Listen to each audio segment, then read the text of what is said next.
सुर्खियों में।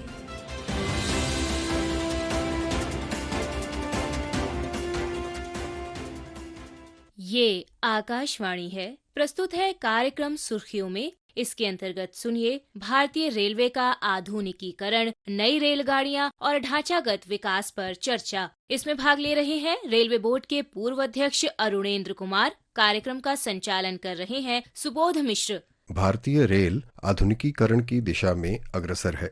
आज रेल मंत्री अश्विनी वैष्णव ने कई नई ट्रेनों को हरी झंडी दिखाई। देश भर में रेल ढांचे के विस्तार और पुनर्विकास पर पिछले कई वर्षों से बल दिया जा रहा है।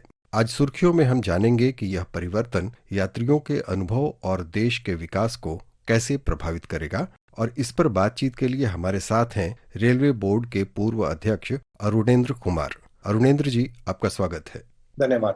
आज नई ट्रेनों के उद्घाटन के अवसर पर रेल मंत्री ने कहा, बहुत ही गौरव की बात है कि माननीय प्रधानमंत्री श्री नरेंद्र मोदी जी के बड़े विजन के साथ रेलवे में एक बड़ा परिवर्तन हो रहा है। नई पटरियां बन रही है, नई तरह की ट्रेन आ रही है। ट्रेन को साफ रखना, स्टेशन को साफ रखना, नए स्टेशन बनाना, कई तरह के काम हाथ में लिए गए हैं। और आज बहुत खुशी की बात है कि भावनगर से अयोध्या धाम को जोड़ने वाली नई ट्रेन आज चालू हुई है। मध्य प्रदेश में 2 गाड़ियां रवाना हुई है, एक रीवा से पुणे और दूसरी जबलपुर से रायपुर।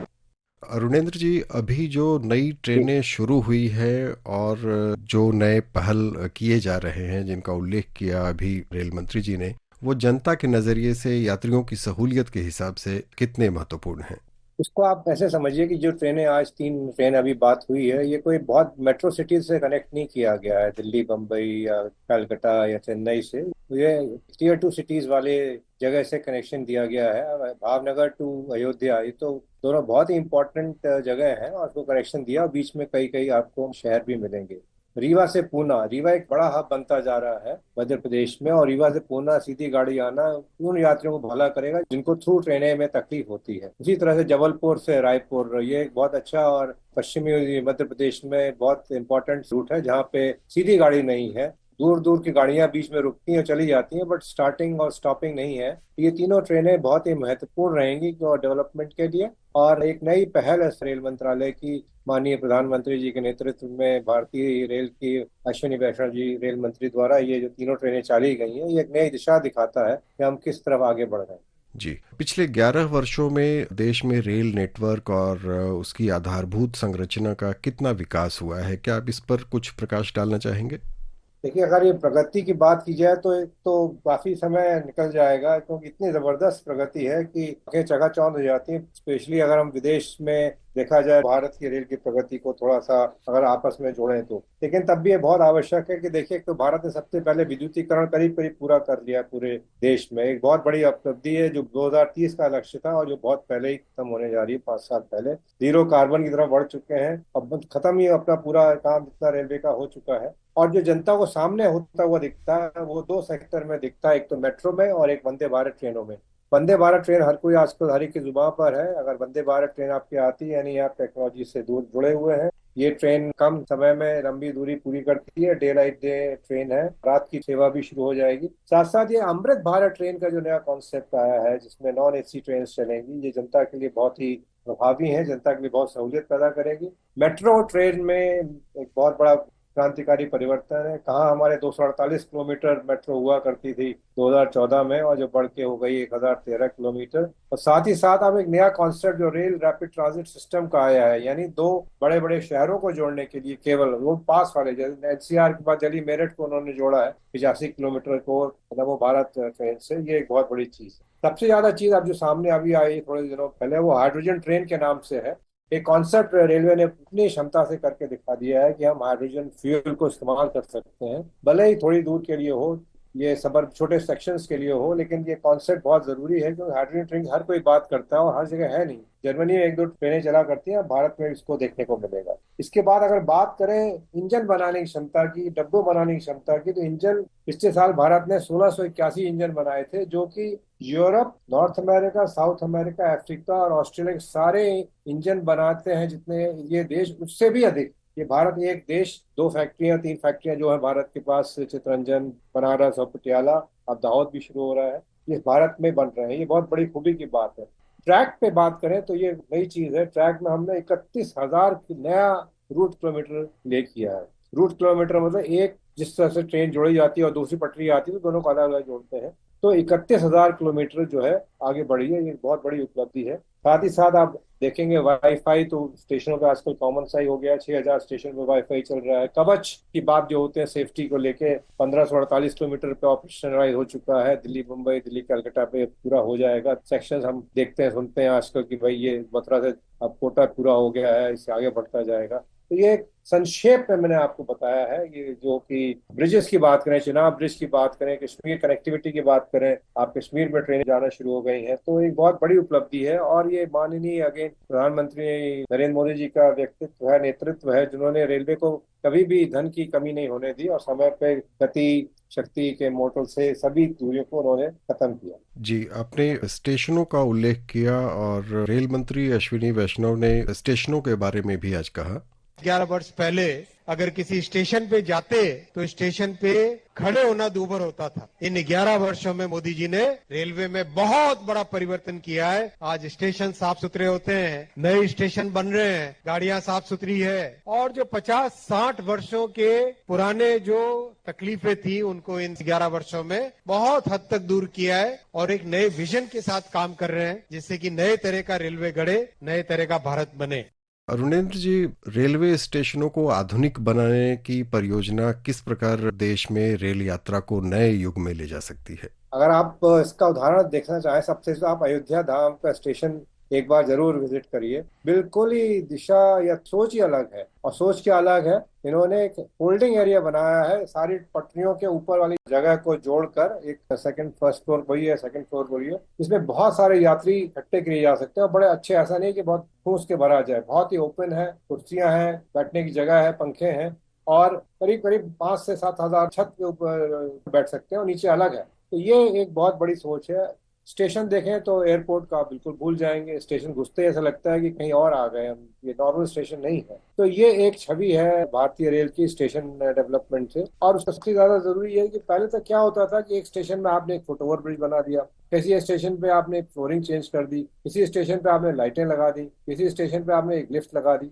अब ऐसा नहीं है, वो पूरा एक स्टेशन लेते हैं और पूरे स्टेशन का कायाकल्प करते हैं। यानी उसमें लिफ्ट्स भी, एस्केलेटर भी, लाइटिंग भी, प्लेटफॉर्म फ्लोरिंग भी, रूफिंग भी, यात्रियों की सुविधा के लिए वाईफाई, कोच इंडिकेटर, सभी चीजें एक साथ आती हैं जिससे पता चले कि वाकई आपका कुछ बदलाव हुआ है। तो सबके लिए कहना चाहता हूँ, धनराशि की आवश्यकता होती है और धनराशि जो है सरकार ने बिल्कुल दी है और जिससे काम करने में बहुत सहूलियत मिली। और स्टेशन एक दो नहीं, कई स्टेशनों की बात हो रही है तो एक साथ आपने हमको दिखा है। जी, भारतीय रेल रोजगार प्रदान करने में भी उल्लेखनीय भूमिका निभाती रही है हमेशा से। क्या आधुनिक कोच मेंटेनेंस हब जैसे जो प्रोजेक्ट्स हैं उससे रोजगार के अवसर भी बढ़ेंगे? जी बिल्कुल, क्योंकि अगर आप कोई नई ट्रेन शुरू करते हैं तो उस ट्रेन के रखरखाव के लिए, उस ट्रेन को चलाने के ड्राइवर्स, गार्ड्स, रास्ते में ट्रेन की सफाई के लिए, खाने के लिए, चीजों के लिए, उस ट्रेन के लिए आपको ट्रांसपोर्ट, टैक्सी, सभी कुछ, ये एक तरह से जैसे कहते हैं ना, स्मॉल कैप्सूल सा आ जाता है जिसमें सही चीजें एक साथ पैदा हो जाती हैं और उसी जगह डेवलपमेंट, रोजगार पैदा हो जाते हैं। आप कोई नई ट्रेन चलाएं, जैसे रीवा से चली या पाकड़ से चली, तो वहां पे आप देखेंगे स्टेशन के आसपास के एरिया, उस शहर का एरिया, सभी कुछ बदलाव हो जाता है। कोई टूरिस्ट अट्रैक्शन वाली बात करें, वहां वो बदलाव की बात पैदा होती है। तो ये रोजगार आते तो हैं, सब तरफ आते हैं, सरकारी रोजगार भी हैं और गैर सरकारी रोजगार भी हैं। तो ये बहुत पुराने जमाने से रेलवे एक रोजगार जनरेशन का बहुत बड़ा साधन है और सरकार ने इसको बहुत खूबी से सबके सामने पेश किया। और कंटेनर टर्मिनल की घोषणा कितनी महत्वपूर्ण है? कंटेनर टर्मिनल एक लॉजिस्टिक माध्यम को बिल्कुल ही जैसे कहते हैं करवट बदलने वाली बात होती है। अगर आप डोमेस्टिक सेक्टर या इंटरनेशनल सेक्टर से भी कंटेनर कहीं लेके आते हैं तो एक जगह का सामान दूसरी जगह पहुंच जाता है। और चूंकि कंटेनर ट्रांसपोर्टेबल मीडियम है, मतलब ये ट्रक पे, रेल के माध्यम द्वारा या शिप के द्वारा आप एक जगह से दूसरी जगह पहुंचाया जा सकता है, तो ये आसानी से चीजों को इधर से उधर पहुंचाने में आसानी देता है। और टर्मिनल बनने से क्या होता है कि आप कंटेनर एक जगह इकट्ठे कर सकते हैं, फिर वहां से आगे भेज सकते हैं। तो ये टर्मिनल जहां जहां बनते हैं वहां पे उस एरिया की प्रगति तो होती ही है, बट उस आसपास के इलाकों का सामान इकट्ठा करके आगे बढ़ाने में बहुत सहूलियत मिलती है। अरुणेंद्र जी, आपने आधुनिकीकरण के कई प्रयासों का उल्लेख किया है जो कई जगह चलाए जा रहे हैं। क्या आधुनिकीकरण के ये प्रयास ग्रामीण और दूर दराज के इलाकों तक भी पहुंचेंगे? वंदे भारत का ही आप एक उदाहरण लीजिए, भारत के 333 जनपद से ट्रेनें ये पास होती हैं। अगर आप उस जगह से ट्रांसपोर्ट मीडियम को आप विश्व स्तरीय का बना देंगे तो उस इलाके की प्रगति तो होना लाजमी है। ट्रेनें पहले पहुंचती हैं, उसके बाद प्रगति पहुंचती है, फिर प्रगति से आगे प्रगति होती ही जाती है। उसके अलावा आप सोचें, ट्रैक पे स्लीपर में कंक्रीट लगती है तो वहाँ प्लांट्स बनते हैं उसके। तो ग्रामीण क्षेत्रों में आपने नॉन एसी ट्रेनें चलाई हुई हैं, वहाँ से यात्री अपनी जीविका के लिए दूसरे शहरों में आ सकते हैं आसानी से। लोग वहाँ हवाई जहाज पर चले जाते हैं, लेकिन जो दूर दराज के इलाके हैं वहाँ तो रेल ही एक माध्यम है, और रेल ने इस दायित्व को बहुत अच्छी तरह से निभाया है। जी, और रेलवे के लिए सुरक्षा और स्वच्छता हमेशा से एक बड़ा मुद्दा रहा है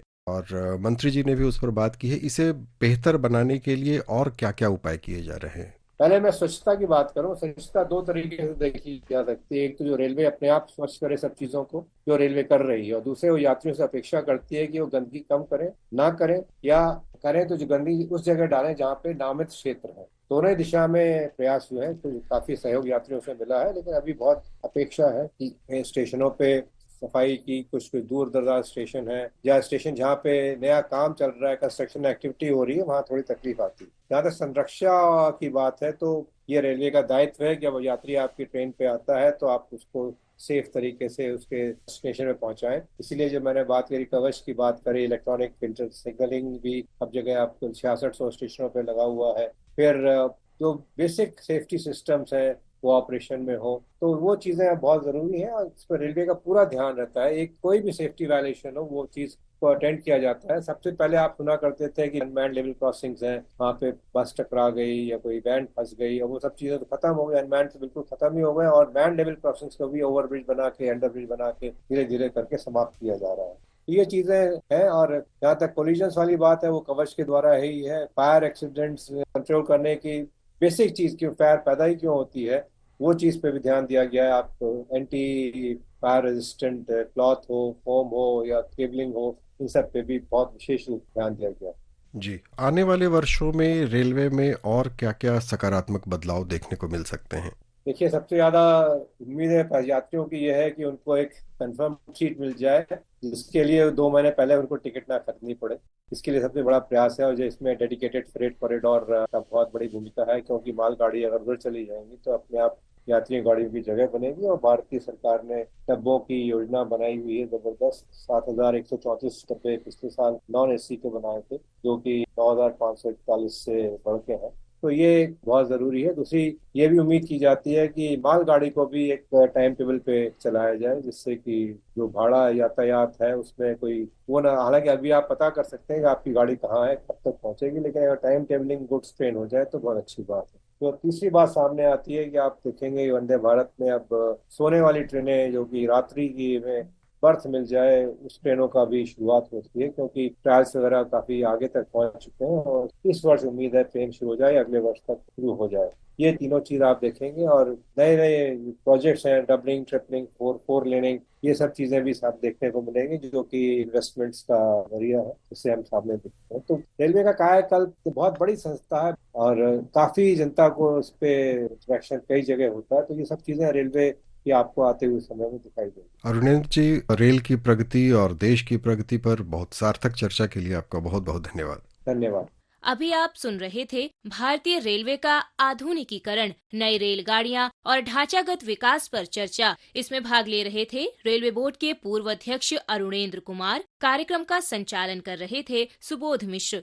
ये कार्यक्रम आकाशवाणी के समाचार सेवा प्रभाग द्वारा प्रस्तुत किया गया। इसे आप हमारे mobile app news on AIR और YouTube channel news on AIR official पर भी सुन सकते हैं। इस कार्यक्रम के संबंध में अपनी प्रतिक्रिया आप हमें ईमेल या व्हाट्सएप के माध्यम से भेज सकते हैं। ईमेल का पता है airnsdtalks@gmail.com और व्हाट्सएप नंबर है 9289094044। सुर्खियों में